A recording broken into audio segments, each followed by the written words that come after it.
Hello, welcome back to another video. I just wanted to share a spreadsheet that I'd put together to answer some questions I had about my farm in Star Wars Galaxy of Heroes. I noticed with the path that I'm trying to take that there were a fair amount of Cantina characters that I was going to have to get up to 7 stars in order to be able to unlock both Profundity and Executor, which is my goal. That's the first big thing I'm trying to do. And I thought, because of that, that they would probably be the bottleneck.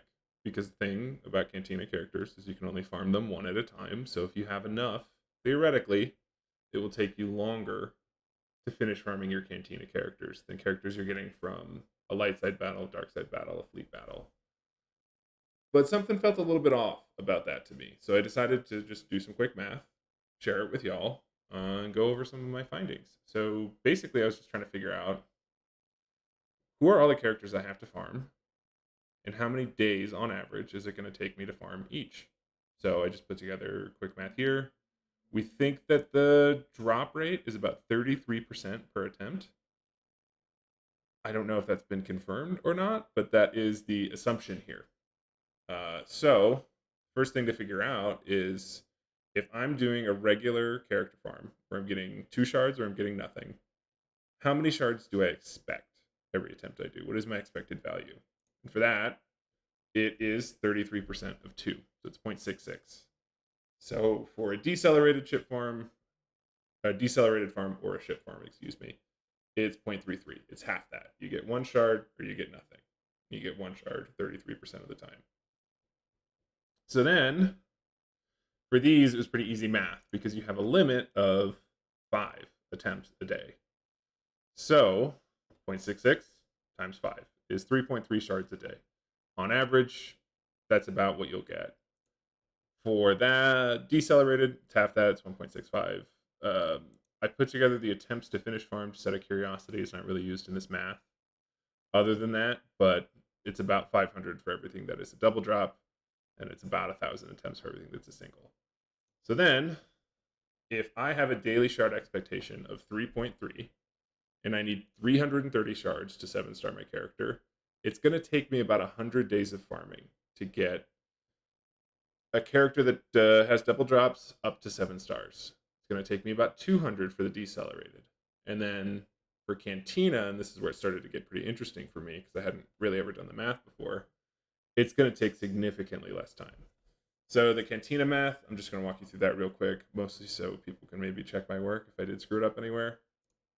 Basically, I'm just taking into account the bonus energy that you get once a day. So you get 45 bonus energy once a day for the Cantina, and the amount of Cantina energy your account just naturally generates. So none of these calculations take into account shard refreshes, energy refreshes, anything like that. But basically, you get 1 Cantina energy every 12 minutes, so it's 5 an hour. So it's 5 energy times 24 hours plus 45 for your bonus energy. So you can expect to get 165 Cantina energy every day. If you have a brand new account or if you have an endgame account, it's going to be the same. Even if you have to spend your Cantina energy a little bit faster on a new account so it doesn't get up to its cap. So then the question is just how many attempts can I do every day if I have 165 energy and it costs me 8 Cantina energy to do an attempt, or 10, 12, 16. So that's basically how I did the math here. Is it was 0.66, which is our expected value every time we do it, times the number of attempts we have at that energy. That's our expected daily shards, and then you take the daily shards. How long is it going to take to get me to 330 shards? So for all of these, you're looking at the average of a little bit over a month across all of the different energy spends. I didn't put decelerated in here. Just have every number. It's going to take you 48 days to farm up like Hondo Onaka, for instance. He's a new farm. I think he costs 8 energy to farm his node, but he only drops 1 at a time. So your Cantina farms are considerably faster. So even though you can only do them 1 at a time, there's not that much of a bottleneck there. It would take a really pretty considerable amount of Cantina characters you need to farm before you're going to start waiting on your Cantina to finish and you're already done farming your ships and your characters through regular nodes. So basically, I took this math, put in all the characters and the ships that I'm going to have to farm, copied over how many days it's going to take me to farm them, and tried to draw some conclusions about when I can reasonably expect to have everything I need 7-starred. It is going to happen faster because I didn't factor in things like chromium packs, node refreshes, the shards you get from Galactic War. There's a lot of little odds and ends that really add up in this game, so this is just sort of back of the napkin math to figure out where I should be farming if I have a choice between buying a character in a shop or using a Cantina node. What should I do? The conclusion I've come to is if I can farm a character in a Cantina node, always farm that character in the Cantina node and don't spend any other resources on them, and that's what works for my specific farm. So we've got everything here, got all the days to farm. Here's kind of the interesting math. This is the total number of days if we were farming characters one at a time, which we're obviously not on light side, dark side, and fleet eventually. It would take me about 3,800 days to get everyone 7-starred. It's going to fluctuate. Some farms will take you longer, some will take you less, but about 3,800 days. Our Cantina total, which will fluctuate less because we can only do those farms one at a time, is going to take about 260 and a half days in order to get all the characters I want from the Cantina up to 7 stars, which are like Hera, Ezra, Biggs, Moff Gideon, the TIE Fighter Pilot, Wedge, Kyle Katarn, Dash. A fair amount of Cantina characters, which is what kind of prompted this math. So, I am not going to run out of time here. This is basically just my goal of farming 6 different characters at a time across light side, dark side, and fleet energy. It's possible right now because a lot of the characters I'm farming only take 60 energy to farm, so I still have some energy left over to do some gear farming. 6 is kind of a goal, though. I feel like it's a little ambitious. And if I start to feel like I can't really gear my characters as well as I want to, then I'm probably going to drop this number and just accept that I'm pushing the timeline out further on getting everyone to 7 stars. Speaking nothing of all the relics I'm going to need to get for those 2 ships. But, I mean, if I drop down to 5, so right now it's 633 days, then it's about 760 days. If I'm only farming 5 at a time, everyone you add shaves off a considerable amount of time from this total.